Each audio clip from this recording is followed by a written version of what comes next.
Welcome, everybody, to the Advanced Selling Podcast, the longest-running sales training podcast in the history of podcasts. My name is Bryan Neal. My name is Bill Caskey. We are here every week for your listening enjoyment. Glad that you found us. If you're new, welcome. You've got to catch up. You need to binge about 1,200 episodes or so to reach up to today. You'll listen to our voices change over almost 20 years of doing this, which is great. Oh, they don't. They don't change. It is fun. They do. You don't think they do, but they do. And if you haven't already, join the Insider. If you're watching this on YouTube, it says the Insider membership right in front of you. Just go to the Advanced Selling Podcast, join the Insider program, live coaching. It's live. That's real in-person stuff with my friend Bill. And best bang for your buck. I say it all the time. It is. Last month we talked about mindset and how important it is for us, first off, to ditch the old mindsets that hold us back, and then which new ones could we adopt. So it was more like a cleansing before we renewed. And it was really good. We had some great feedback, and it was pretty steep. I mean, it wasn't just, be more positive. It was a little bit deeper than that. So if you want to get access to that recording, you can join. You get the previous 6 months recording. So go to advancedsellingpodcast.com/insider. We'll talk more about February or March's event a little bit later. So you're a music lover. Lover. You and I could probably sit around and have before. I remember one time I went to Chicago and we talked about music the whole way and back, and then hitting the vocals, how to DJ properly. I looked up hitting the vocals today because Jane was saying, I talk a lot when there's TV show on, and I'll say, I don't know about her. And she goes, would you kindly just shut up? I mean, I'm trying to listen and you keep talking. I bet when you were a DJ, you talked all over the song. I'm like, oh no, I hit the vocals, baby. I hit the vocals. We call that hitting the hook sometimes. Yeah. That's what they say. We're going to hit the hook. We know that I Need a Lover by John Mellencamp is 2:21 to the hook. So just so it's a long one. Yeah, it is. So anyway, I'm going to play for you in the spirit of music. I'm going to play for you and the last 22 seconds of a song that I don't know if you'll know it or not, but we'll have some fun with it and see if you recognize this. So here we go.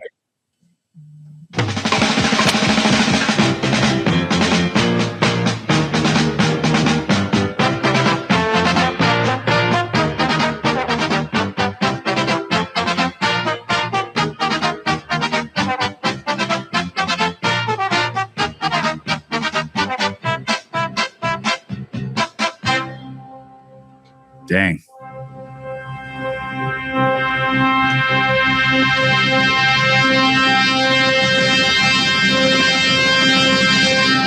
You ever heard it? No, I need a hint.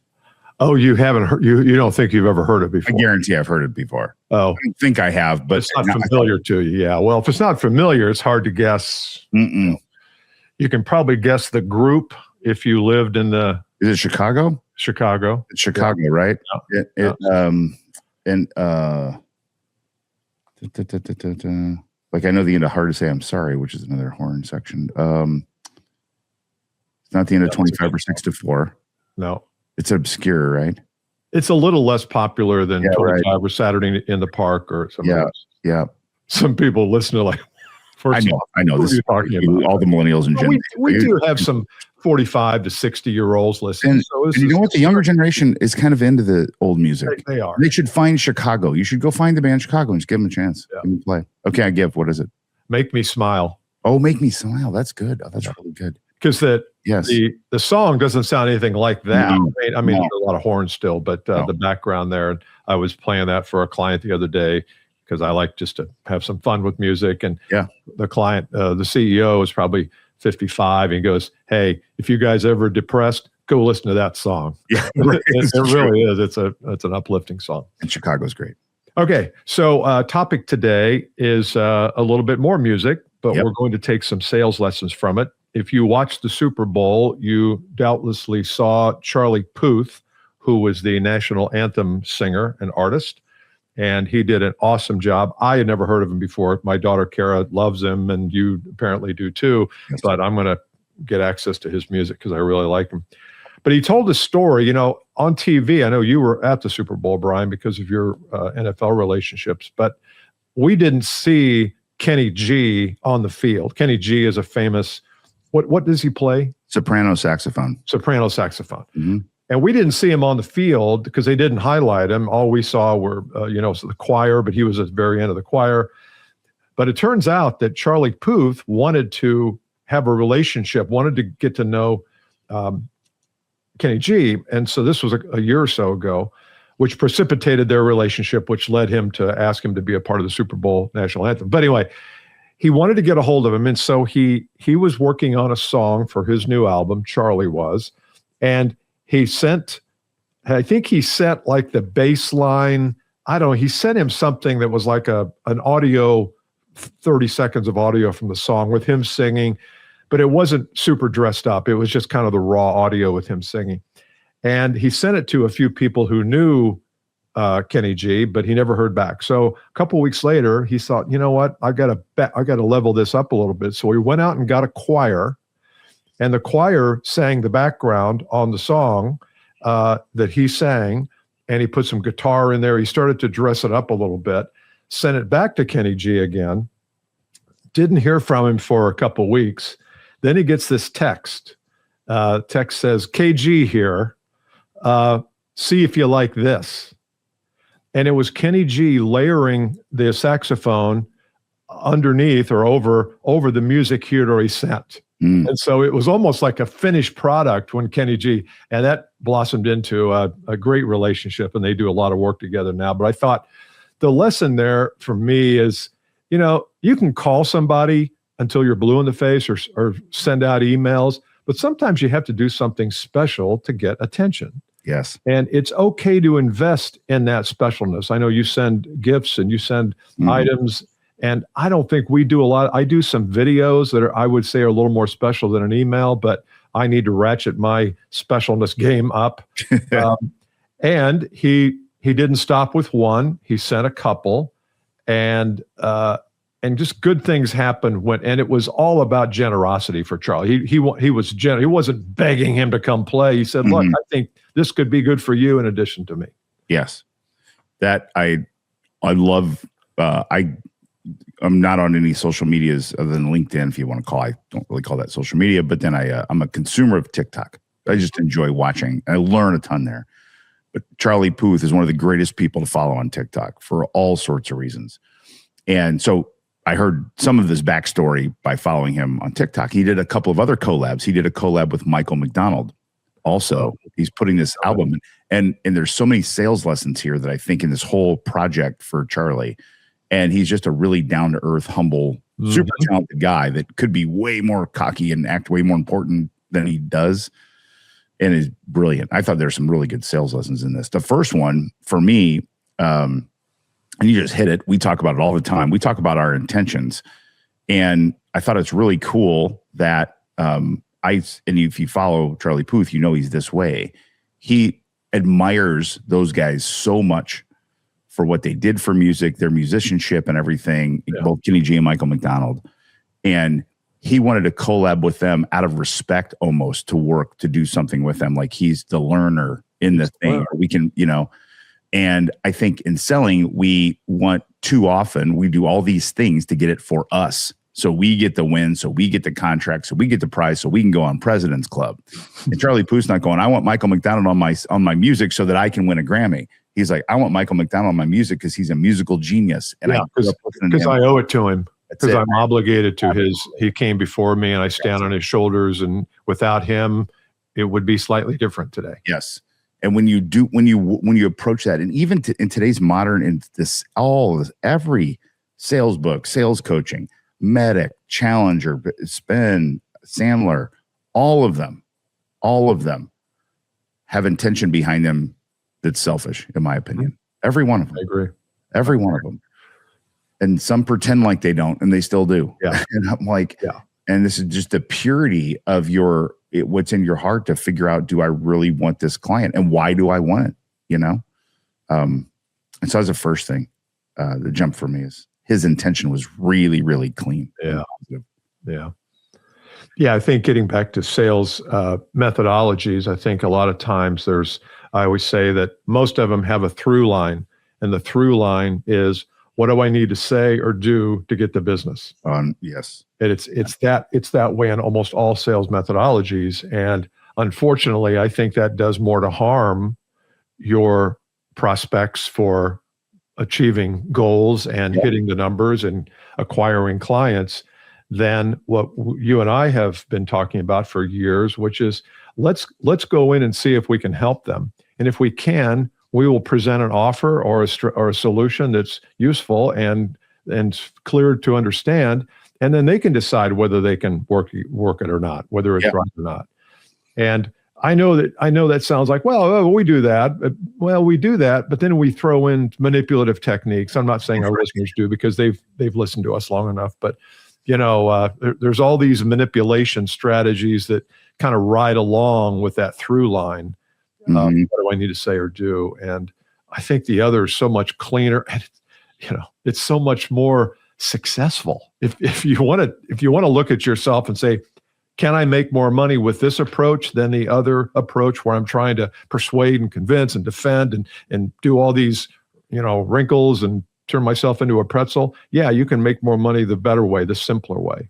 Yes. And what good intention does, I'm going to go to the other side of good intention. This is what Charlie displayed too. So he's got good intention, wants to work with Kenny G at the Super Bowl at the halftime show. Plus he's given away half of his spotlight, even though they didn't blow up Kenny G, like you said. Yeah. Everybody knows he's there with him.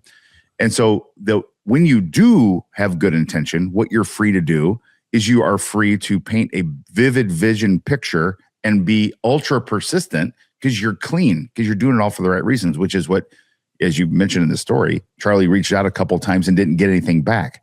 So instead of going, well, I guess Kenny G's an a-hole, or anything like that, he's like, hey, what can I do because Charlie took it upon himself to paint the picture of what he had in mind for Kenny G. Yeah, that's right. And he could say it all he wanted, but he needed to do it. Yeah. And I love this idea of, let me just give you an example of what I'm thinking. He plays some music for him, sends over a track or a cut to listen to. And then that didn't work. And he did it again. Let me get the choir this time.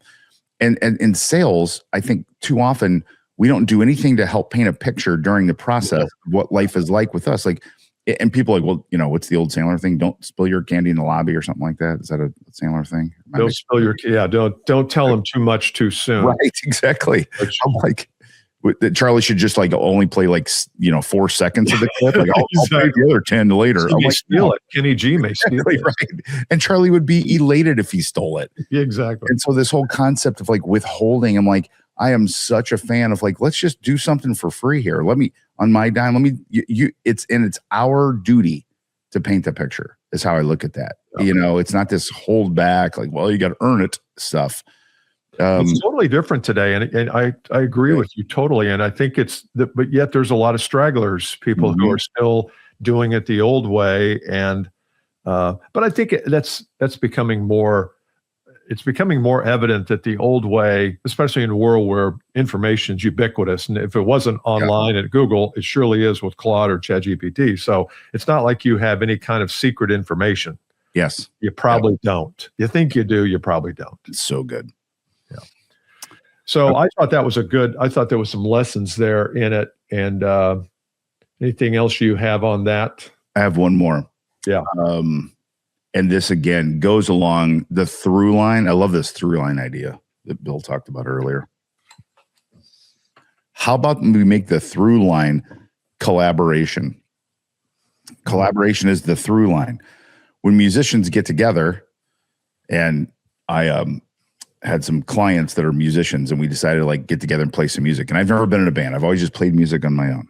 And one of our clients, who's a senior VP, or was a senior VP at Salesforce, she's moving to different things now, is a singer. She's been in a bunch of bands. So I'd never been in a band. So we got together. She goes, okay, first thing we do in a band is we have a meeting. I'm like, huh? Why don't we just go downstairs and start playing? No, we have to get on the same page, see what people like to play, what they don't like to play, what kind of, and we're just messing around. We're not playing a gig. But it really taught me something. I'm like, dang, I usually just start playing stuff, And I think in the sales process, we lack so much collaboration, because we're driving a process where it's a handling object. It's like this, we're wrestling with the other person. Mm-hmm. It's like it's like dual pianos, or you ever see the movie Crossroad with Ralph Macchio? No. But it's a great, I think it's called The Crossroads or Crossroad. It's basically about a young classical musician, guitarist, Ralph Macchio plays him, who goes and wants to play blues guitar. And he goes and has this, and it's kind of it's like a devil thing. It's like a representation of playing against the devil and winning, like in the Charlie Daniels band, Devil Went Down to Georgia. And those two are against each other. He's against, I think Stevie Vai is the guitarist in the movie, plays the movie. They're like playing each other and they're competing. They're not collaborating, but they're musicians. And I think of that contrasted to Charlie Puth and Kenny G getting together with a choir, and everyone's got to be on the same page, doing the same way and playing their role.